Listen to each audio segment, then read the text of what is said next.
Hello అండి, hi, welcome to ఆడెల్ Ganesh. Beautiful Manipuri కోటాతో వచ్చేసామండి.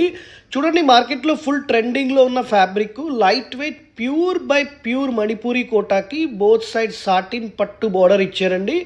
దాని మీద మీకు జరీ వీవింగ్ ఫుల్ జాల్గా చేశారు. మనం కంప్లీట్గా ఫుల్ కలర్ చార్ట్ తోటి వచ్చాం. ఇవన్నీ కూడా 2D కలర్స్ అండి. అంతకన్నా ముందు ఒక శారీ ఓపెన్ చేద్దాం. చూడండి, ఇది శారీ వచ్చేసి 2D కలర్స్లో 0 to 100 అని కూడా అంటారు. రిచ్ పళ్ళు ఇచ్చారండి. అలాగే బోత్ సైడ్ సాటిన్ పట్టు బార్డర్ అండి. దాని మీద జరీ వీవింగ్ ఇచ్చారు. మార్కెట్లో ఇవి 4500 రూపీస్కి ఎవ్వరు తక్కువ అమ్మట్లేదు. బ్రాండ్ న్యూ స్టాక్ అండి, కంప్లీట్లీ ఫ్రెష్ స్టాకు. ఇది కేవలం మన బ్రాండ్లో 3900 రూపీస్ ఓన్లీ అండి. ఫాస్ట్గా బుక్ చేసుకోండి. మంచి మంచి కలర్ ఆప్షన్స్ ఉన్నాయి. Thank you.